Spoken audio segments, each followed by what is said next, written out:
Terima kasih sudah klik video ini. Tapi jangan lupa guys, klik tombol subscribe karena subscribe itu gratis. Dengan subscribe kamu support channel ini terus untuk upload hampir setiap hari. Ingat, subscribe itu gratis, gak ada ruginya kamu klik tombol subscribe guys. Selamat menonton, enjoy.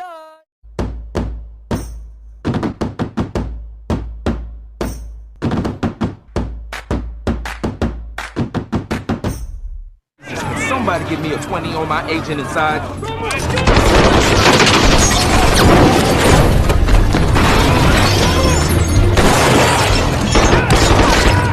One of us, you fucking rat!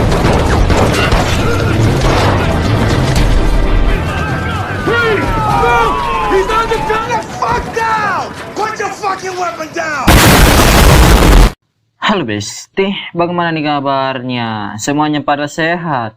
Kembali lagi bersama gua George in the house. Kali ini kita akan membahas film yang sangat-sangat seru, yaitu film Omicron yang dirilis pada tahun 2013.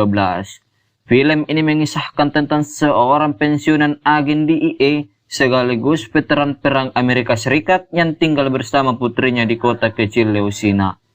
Dan tanpa banyak basa-basi langsung saja masuk ke filmnya. Tapi sebelum itu siapkan kopi Anda, tapi jangan lupa cemilin juga ya. Supaya apa? Supaya enak.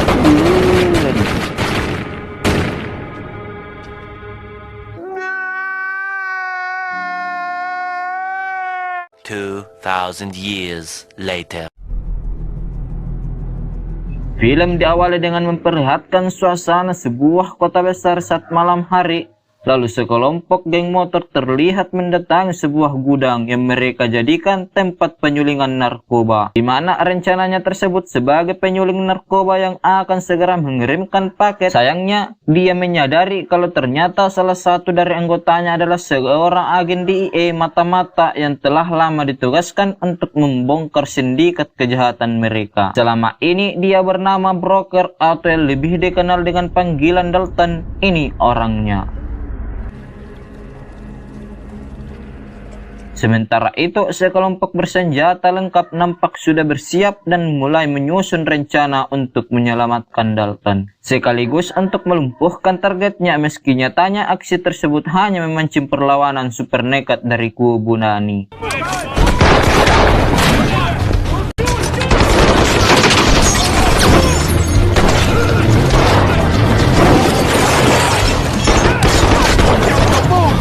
What the fuck was that? Fucking weapon down!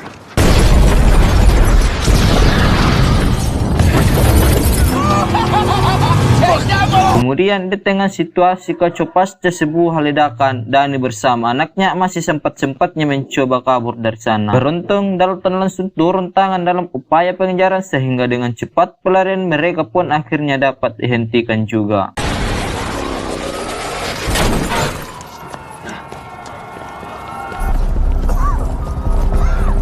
Sayangnya dalam penangkapan Dani harus menyisahkan luka mendalam bagi dirinya ketika para polisi lebih memilih untuk menembak anaknya hingga tewas. Tega sekali pribadi.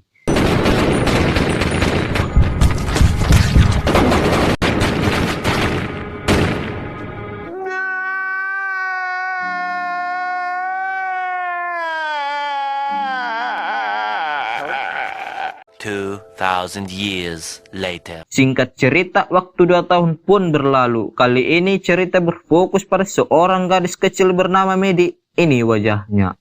Di mana Medi seringkali mendapatkan perlakuan jahil dari teman kelasnya, dan sebagai putri sematawayang Dalton, Medi pun juga mahir melakukan bela diri. Tentunya gangguan tersebut bisa Medi atasi sendiri dengan cukup cemen. Cemen bro. He asked you twice. Twice what, loser? Tetapi insiden tersebut seketika menjadi masalah besar ketika ibu si korban, sebut saja namanya Siti. Siti lalu mendesak suaminya untuk mendesak Dalton bertanggung jawab atas kejadian tersebut. Kemudian Dalton marah dan memicu pertengkaran, di mana kali ini Dalton berhasil memperkosnya di hadapan semua orang.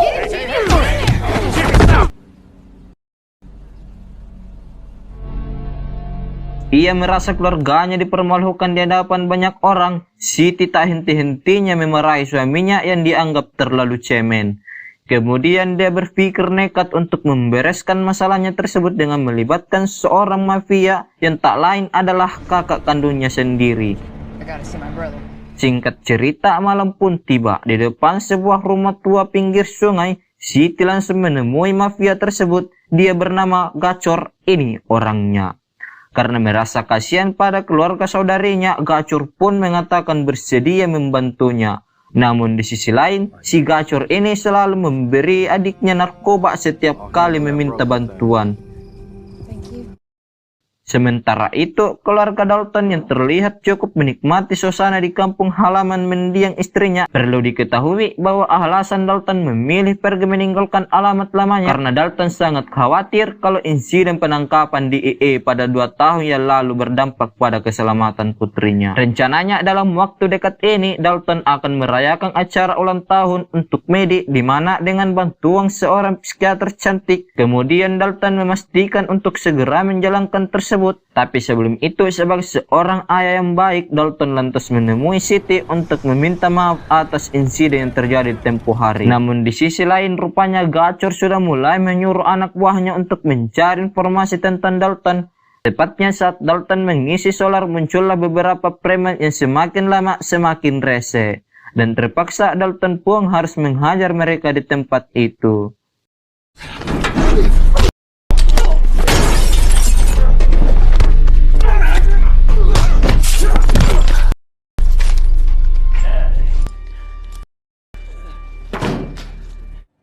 Dengan insiden tersebut, Gacor jadi semakin penasaran akan siapa sebenarnya si Dalton. Maka ketika Dalton sedang melatih kudanya di taman, dengan diam-diam Gacor berhasil menyelinap masuk ke dalam rumah Dalton. Namun betapa terkejutnya ketika menemukan banyak sekali berkas yang menjelaskan kalau si Dalton ini mantan agen di IE dan sekaligus pelaku penangkapan Denny 2 tahun yang lalu. Sementara itu, di tempat lain nampak seorang gadis seksoy sebagai pelayan di sebuah bar. Dia bernama Cheryl, ini seksoynya. Di mana Cheryl ini adalah pacar Gacor dan langsung meminta dia untuk datang menemuinya esok hari. Alright. Just make it first thing, okay? Saat waktunya tiba, tepat di sebuah bengkel perahu yang padahal fungsinya hanya sebagai rumah produksi narkoba. Gacor meminta bantuan Cheryl untuk segera menyerahkan berkas tentang Dalton pada pengacara si Denny. Spontan, Denny terlihat murka meski karena posisinya masih di dalam penjara, sehingga dia hanya bisa mengandalkan pengacaranya untuk membebaskannya dari penjara. Take care of this for me.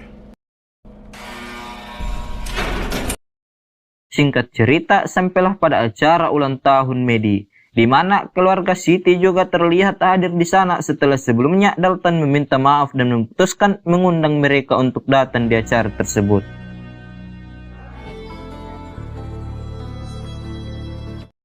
Sedangkan di suatu tempat yang berbeda, Cheryl tiba-tiba kedatangan 3 orang pengikut setia Dani. Salah satu dari mereka bernama Cyrus, ini orangnya. Dan intinya dari pertemuan tersebut bahwa Cheryl ingin agar Cyrus membantu rencananya untuk menyelundupkan narkoba ke dalam penjara Dani. Setelah itu, Cyrus akan diberitahu soal keberadaan Dani saat ini. Sayangnya, rekam jejak Cheryl ini rupanya telah lama jadi target pihak kepolisian. Dan Dalton pun mendapatkan data-data tersebut berkat laporan dari salah satu temannya.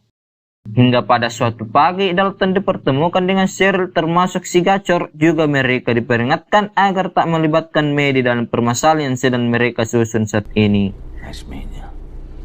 Singkat cerita, Dalton berhasil menyelinap ke dalam gudang milik Gacor. Di sana, dia sempat merangkai jebakan untuk menghancurkan gudang tersebut. Sayangnya, usaha Dalton saat itu diketahui anak buah si Gacor, sehingga Dalton pun dia tangkap dan disiksa habis-habisan oleh mereka. Beruntung Dalton masih bisa membalikan keadaan, lantas Dalton selamat dan bergegas pulang untuk segera membawa Maddie meninggalkan rumahnya. Di sisi lain, Cyrus bersama anak buahnya nampak sudah siap melakukan penggerebekan ke rumah Dalton dengan menyelusuri aliran sungai sebagai petunjuk jalan.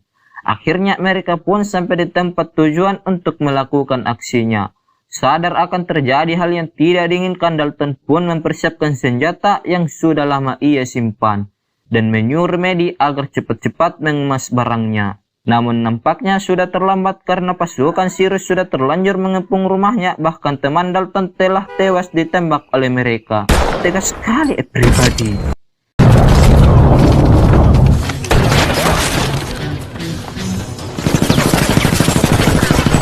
Di tengah aksi baku tembak yang terjadi antara ayahnya dengan pasukan Sirius, Maddie terpaksa harus menyelamatkan dirinya dan berlari ke pinggir sungai. Di mana di sana masih ada Cheryl yang sudah siap untuk membawanya pergi. Sedangkan Dalton dengan segenap kemampuan bela dirinya berupaya untuk melumpuhkan Sirius hingga Dalton benar-benar berhasil membuatnya tak berdaya. Namun ketika Dalton sadar kalau putrinya diculik, ia kembali terlihat sangat murka, bahkan langsung berlari mengejar kapal tersebut.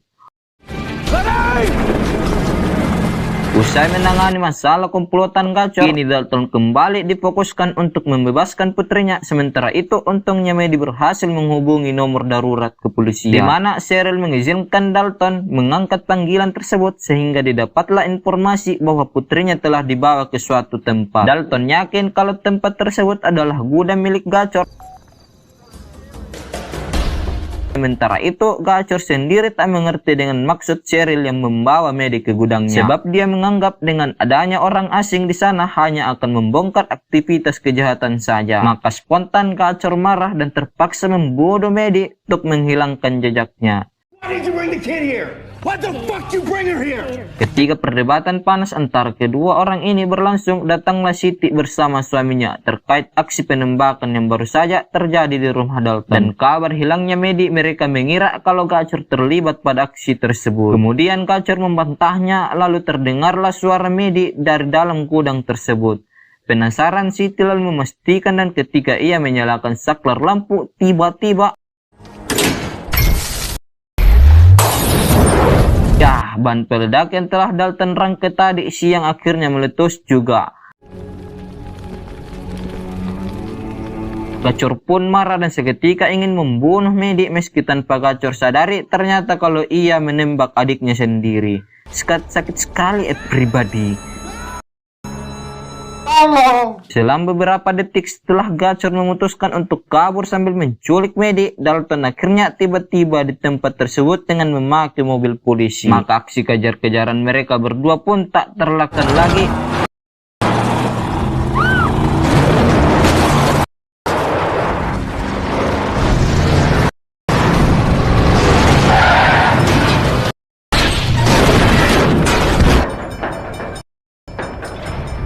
Mengetahui mobil Dalton terbalik setelah menghantam ujung jembatan, gacor pun memutuskan untuk berhenti dan bermaksud untuk membunuh Dalton yang masih terjebak di dalam mobilnya.